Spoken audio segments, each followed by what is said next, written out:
हाँ जी, राम राम, जय माता दी। कैसे हो आप सभी? स्वागत करती हूँ मैं आप सभी का अपने चैनल पे।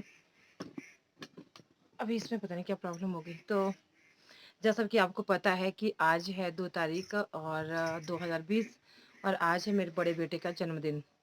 उससे पहले मैं आपको थोड़ी-सी अपनी प्रेगनेंसी स्टोरी सुनाऊँगी। प्रेगनेंसी नहीं, जब ये पैदा हो गया हुआ था, तो उस दौरान की स्टोरी का मतलब ये नहीं है कि पता है स्टोरी का क्या सुनाना, लेकिन थोड़ा-सा मोटिवेशनल भी आप इसको बोल सकते हैं कि जैसे आजकल की जो हमारी बहनें हैं, बच्चे हैं, जैसे आगे जिनकी शादियाँ हो रही है, तो थोड़ा-सा घबरा जाते हैं या कुछ ऐसे टिप्स है कि डॉक्टर ने ये बोला है, ये करो, डॉक्टर ने वो बोला है, वो करो। हाँ, करना चाहिए, बिल्कुल करना चाहिए, पर कहीं-कहीं पे क्या है ना, कहीं-कहीं पे जो पुराने हमारे बुजुर्गों के जो नुस्खे होते थे कि कैसे, किस तरह से रहना चाहिए, प्रेगनेंसी में क्या खाना चाहिए कैसे रहना चाहिए, वो मैं आपके साथ थोड़ा-सा शेयर करूँगी। उससे पहले आप लोगों से एक छोटी-सी गुज़ारिश है कि हम मेरे चैनल को सब्सक्राइब कर लेना अगर आपको अच्छा लगेगा, और वीडियो को लाइक ज़रूर करना। हो सकेगा तो अपने फैमिली फ्रेंड में शेयर ज़रूर कर देना, ठीक है? अगर आपको अच्छी लगेगी तो। और अगर पॉसिबल हो सकेगा आपसे तो ही शेयर करना, ज़बरदस्ती कोई नहीं है। तो ये है बात 2004 की। तो हमें जो है डेट दी गई थी, मैं आपको पूरा बताऊँगी कहाँ पे हनी की डिलीवरी हुई थी और कौन-कौन उस टाइम मेरे पास था और क्या-क्या कैसे। आजकल हम बोलते हैं ना कि सारे इधर-उधर सारे हमारे पास होने चाहिए, हमारे नज़दीक होने चाहिए, ऐसे-वैसे छोटे-सा वीडियो बनाऊँगी। और हाँ, वीडियो को पूरा देखिएगा और बीच में कमेंट ना करें, क्योंकि एक दिन भी किसी ने कमेंट किया था कि आपने हनी को अडॉप्ट क्यों किया है? तो मेरे को बड़ी हँसी आई उस चीज़ की। तो 2004 की बात है ये, और हमें डेट दी गई थी 8 दिसंबर 2004 की हन्नी के पैदा होने के लिए। फर्स्ट डिलीवरी थी मेरी। तो हमने इतना काम किया और काम करना चाहिए सभी को। मेरा ये मानना है कि सभी को काम करना चाहिए जब हम प्रेग्नेंट होती हैं लेडीज़ें। हाँ, ज़्यादा कोई मेजर कोई प्रॉब्लम होती है तो ही है कि थोड़ा-सा बेड रेस्ट कर लो, फिर भी इतना बेड रेस्ट ना करो कि आप बिल्कुल ही मतलब ये हो जाओ। और आजकल ये जो सिज़ेरियन हो रहे हैं, ये हो रहे हैं, वो हो रहे हैं, तो इसके पीछे भी यही कारण है कि हम जो है अपने शरीर को बिल्कुल भी नहीं हिलाते। बस जैसे ही पता लगता है कि प्रेग्नेंट है, तो उसी टाइम जो है बस बेड रेस्ट पकड़ लिया, ठीक है? तो मैं काम के लिए बड़ी वो क्या बोलते हैं उसको ना, मैं फ्री नहीं बैठ सकती थी। मेरा एक शुरू से ही एक छोटा-सा ये था कि मैं फ्री नहीं बैठ सकती थी। और उस टाइम जो मेरे साथ की बहनें होंगी उनको पता होगा कि कितना-सा रेस्ट देते थे और कितना-सा वो करते थे। वो क्यों नहीं देते थे रेस्ट, मैं ये नहीं बोल रही हूँ कि हमें मानते थे नहीं, लेकिन क्या होता था ना कि हमारे जो माताएँ, सासू माँ या कोई, उन्होंने खुद भी कभी रेस्ट नहीं किया होता है। उनके 5-6 बच्चे हुए तब भी उनको रेस्ट नहीं मिला। वो काम भी करते रहे, काम करते हुए कई बार खेतों में बच्चे पैदा हो गए। ऐसा होता था पहले के टाइम में, खेतों में भी बच्चे पैदा हुए हैं। कइयों के कौ शेड में बच्चे पैदा हुए हैं, कइयों के घास उगे वहाँ पे बच्चे पैदा हुए हैं और बिल्कुल सुरक्षित होते हैं, बिल्कुल बढ़िया होते थे वो, कोई दिक्कत नहीं होती थी, है ना? लेकिन अब क्या हो गया है कि अब जितना जितना ज़्यादा हम परहेज़ में वो कर रहे हैं ना कि ना ये नहीं करना, वो नहीं करना, डर सारा जी सारा हमारे आस-पास होना चाहिए। तो ये कई हद तक, मुझे नहीं पता, कई हद तक जो ये गलत है, ठीक है? हाँ, आप उस दौरान जो खुश रहिए, अच्छी-अच्छी चीज़ें खाइए, तो खुश रहिए और अच्छी-अच्छी चीज़ें खाइए। चलो पहले ये चीज़ें नहीं होती थी, मतलब प्रोवाइड भी नहीं हो पाती थी। तो उम अब मैं अपनी स्टोरी सुनाती हूँ, ठीक है? लेक्चर बहुत हो गया। तो फिर 4 तारीख 2004 8 तारीख की डेट दी गई थी दिसंबर की, और मुझे 12 दिन पहले ऊपर छोड़ दिया गया था। यानी कि 25 नवंबर को 2004 को मुझे शिमला छोड़ दिया गया था। मेरे हस्बैंड गए थे छोड़ने और उनको दूसरे दिन घर बुला लिया गया था कि आ जाओ, तुमने काम करना, तुमने क्या करना उसके पास रह के। ऐसा होता था। ये कोई ऐसी नहीं है कि किसी की ये सबके साथ ही ऐसा होता था, मेरे साथ नहीं होता था। तो उनको बुला लिया गया था उस टाइम, ठीक है?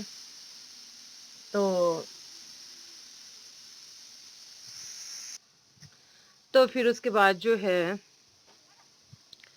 मुझे 3 तारीख को नहीं 1 तारीख को, जैसे कि पिछले कल 1 तारीख थी ना, तो उस दौरान जो है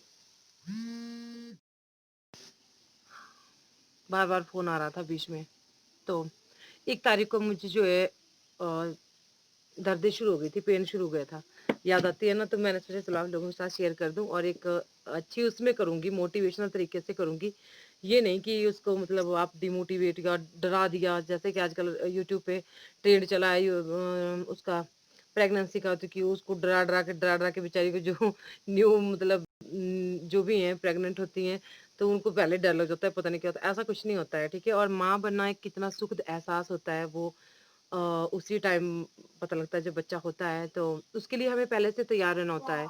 किसी किसी भी प्रॉब्लम के लिए या किसी भी उसके लिए, और भगवान ने औरत को एक ऐसी शक्ति दी है, ऐसी सहन शक्ति दी है जो किसी को भी नहीं दी है, क्योंकि जिनको पता है, जिनके बच्चे हैं, उनको पता है कि जिनकी नॉर्मल डिलीवरी होती है, खैर जिनके बड़े ऑपरेशन होते हैं उनको तो शायद नहीं पता होता होगा, सिज़ेरियन होते होंगे, क्योंकि हाँ, जिनकी नॉर्मल डिलीवरी हुई है उनको पता होता होगा कि दर्द कितना होता है बच्चे के टाइम पे।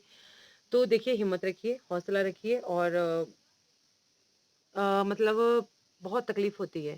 तो 1 तारीख को रात को मुझे दर्दें शुरू हो गई थी, मैं शिमला में थी और मैंने दीदी को बोला कि मैंने अलग रूम में सोना है, ठीक है? तो मैंने उनको नहीं बताया।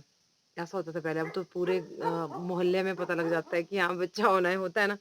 तो हम पहले ऐसा ही होता था। तो दूसरे रूम में मैं सो गई और साथ में कोई भी नहीं था। जेठ जी थे, दीदी थे, वो दूसरे रूम में थे, उनके बच्चे भी।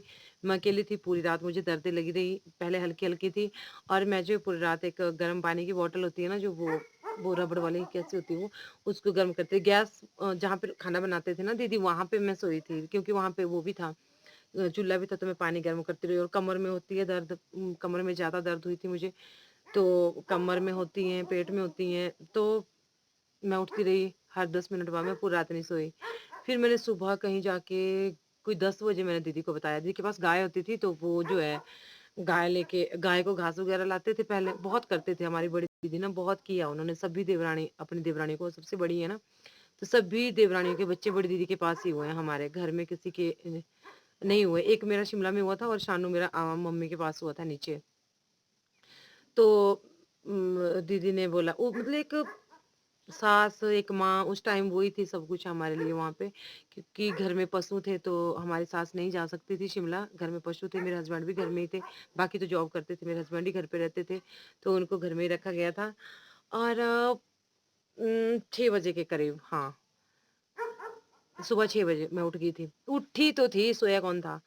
तो बस फिर मैंने 11 बजे दीदी को बोला कि आप जो है चलो, अब जो है मतलब अब कंट्रोल, अब सहन नहीं हो रहा है दर्द, ठीक है? तो चले गए, 12 बजे दीदी मेरे को लेके गई, वहाँ पे एक कांता दीदी होती हैं, आज भी हैं, बहुत हेल्पफुल हैं वो, दीदी की फ्रेंड हैं, बहुत अच्छी हैं वो, सबकी हेल्प करती हैं, हमारे जितने भी जाते हैं, कोई हॉस्पिटल पे जाता है तो उनकी भी बहुत ज़्यादा हेल्प करती हैं। तो हम चले गए वहाँ पे और हॉस्पिटल लेके चली गई वो दोनों मुझे। मैं तब भी पैदल गई, काफ़ी डिस्टेंस था, कोई 1 किलोमीटर होगा, हाँ, 1 डेढ़ 2 किलोमीटर, 1 डेढ़ किलोमीटर मैं पैदल गई। सोचो आप, लेबर पेन मुझे शुरू हो चुका था और मैं पैदल गई उनके साथ। उन्होंने मुझे इतनी पौड़ियाँ थी ऊपर को चढ़ने को, मुझे आज भी वो पल याद आ रहा है ना, इसलिए मैं आप लोगों के साथ शेयर कर रही हूँ। हिम्मत रखनी होती है, बहुत डर जाती हैं कई बहनें। पहुँच गए हम पार हॉस्पिटल जाके, और फिर वहाँ पे जो है एडमिट कर दिया गया, मुझे डायरेक्ट सीधा लेबर रूम में ले जाया गया। वहाँ पे 4 बेड ऑलमोस्ट थे, पहले ही 4 लेडीज़ें थी, 5 होते हैं लेबर रूम में, अब तो मुझे नहीं पता कितने होते होंगे। तो 5वें पे मेरा नंबर आ गया, 12 बजे। उसके बाद तो फिर ज़्यादा ही दर्दें शुरू हो गई ना, चल के भी गई मैं, लेकिन अच्छा हुआ, जितना हम चलते-फिरते रहते ना, और 12 बजे लेबर पेन तो कब की शुरू हो गई थी, लेकिन जो वहाँ होता है ना, स्टिचर क्या बोलते हैं उसको, उस पे लिटा दिया गया था। बस डॉक्टर आते रहे, जाते रहे, नर्सेज़, और फिर वो जो दर्द लेनी होती है तो खुद को ही लेनी होती है। और मैं वहाँ पे देख रही थी लेबर रूम में, इतना बुरे हाल होते हैं ना, कितनी औरतें चीखती चिल्लाती हैं, मेरे को तो बड़ा अजीब लग रहा था, है ना? तो बस फिर उसके बाद 6 बज के 6 मिनट पे ये वीडियो भी मैं 5 बजे शूट कर रही हूँ, 6 बज के 6 मिनट पे 2 तारीख 2004, और वीरवार का दिन था, उस टाइम मेरा बड़ा बेटा जो है इस दुनिया में था आ चुका है। तो बहुत खुशी का वो पल था। मेरे लिए ये मायने नहीं रखता था कि मैं लड़की हुई या लड़का हुआ, मैं शुरू से ही इस सोच वाली नहीं थी। लेकिन ये हुआ कि मतलब मैं उस दर्द से जो मेरे को छुटकारा मिल गया था, है ना? मिल चुका था। उसके बाद क्या हुआ कि वहाँ कोई भी नहीं था। आप हैरान हो जाओगे कि वहाँ पे कोई दीदी उसी टाइम गई थी गाय को घास देने के लिए। दीदी शिमला में भी गाय रखते थे हमारे। तो दीदी उसी टाइम गए थे घास देने गाय को, और वहाँ पे कोई भी नहीं था जिस टाइम हनी हुआ। तो नर्सें वगैरह वो बोलें कि आप कपड़े चेंज करवाते हैं ना वो, कि कपड़े दो। मेरे को पूछे, मैंने बोला मेरे को क्या पता अब कपड़े कहाँ हैं, मतलब कितने कितना दर्द भरे होते हैं वो पल। कोई साथ में नहीं, हस्बैंड घर पे थे। और तो फिर उसके बाद जो है हाँ, अब संयोगवश अचानक से छोटे जेठ जी हमारे मंडी में रहते थे, वो भी जॉब करते थे, लेकिन उनकी ड्यूटी उस टाइम मंडी में थी। तो जेठ जी अचानक से पहुंच गए, वो आए, उन्हें शिमला शिमला आते जाते रहते थे ना, वो जैसे लेके आना जाना, तो शिमला आते जाते रहते, वैसे प्रॉपरली ड्यूटी उनकी मंडी थी। तो वो आए और उन्होंने बोला कि वो अचानक से बाहर और कोई भी नहीं था। तो जेठ जी ने कपड़े दिए बाहर से, बच्चे के भी और जो मेरे थे। दीदी बैग रख के गई थी, दीदी ने सोचा अभी टाइम लगेगा तो उतने को मैं आ जाऊंगी, और बस उतने तो पहुंच गए जितने जेठ जी ने सारे कपड़े पकड़ा दिए अंदर। तो वो बोले कि मैंने डॉक्टर को पूछा, मैं कि किसने दिए आपके पास कपड़े? बोले आपके हस्बैंड थे बाहर। मैंने कहा मेरे हस्बैंड घर से कहाँ से आ गए इतने दूर से? और फिर मेरे को बाद में पता लगा कि वो जेठ जी थे हमारे। तो इस तरह से पूरी फैमिली, अब तो खैर इतना वैसा प्यार प्रेम होता भी नहीं है, चाहे मेरा ही परिवार है चाहे कोई भी है। तो बस उसके बाद फिर मुझे लेबर रूम से उसी टाइम थोड़ी देर बाद जो 1-2 घंटे रेस्ट देते हैं, वो नींद की इंजेक्शन देते हैं, नींद आ जाती है, बच्चे को ले जाते हैं, उसके बाद वो बच्चे को दे देते हैं कपड़े वगैरह पहना के, फिर हम नीचे आ जाते हैं हॉल में, जहाँ पे वो होता है लेबर जो रूम होता है उसके बाहर जो कमरा होता है उसमें। बस एक रात वहाँ पे रुकी, दूसरे दिन मैं क्वार्टर में चली गई थी जेठ जी के, बड़े जेठ जी के, छोटे नहीं बड़े जेठ जी के, तो वो तो मंडी में रहते थे। तो हाँ, कमलेश दीदी उस टाइम घर में थी। बस फिर उसके बाद जो है छठे दिन मैं घर आ गई थी। और मेरे को मेरा भाई लेके आया था, मनोहर जो मेरा एक ही भाई है मेरे, वो मेरे को भी शिमला में गाड़ी चलाता था उस टाइम, वो मेरे को लेके आया था घर में। हाँ, यहाँ पे। बस उसके बाद 10-12 दिन बाद जो है मुझे आज भी याद है, छोटा सा सारा काम करना, मतलब मैंने बच्चे को नहलाया भी खुद है, क्योंकि हमारे सासू माँ ना बहुत डरते थे कि कैसे पकड़ना, गिर जाएगा ये वो। तो अपने जब बड़े हो जाते हैं तो नेचुरल, अब मेरे को कोई बोले ना, मेरे बड़े हो चुके हैं, तो मेरे को भी ऐसा होगा कि कैसे पकड़ना बच्चा है ना। बस फिर दीदी ने 5-6 दिन बहुत अच्छा किया मेरा वहाँ पे, जो भी करने का था। जेठ जी हमारे वो नहीं है इस दुनिया में, उनकी भी आज ऐसी याद आ रही थी, सारी सारी रात ना इसको पकड़ के रखते थे, हन्नी को अपनी गोद में, और मेरे को बोला तू सो जा, ऐसे थे हमारे बड़े जेठ जी, बहुत ही अच्छे थे।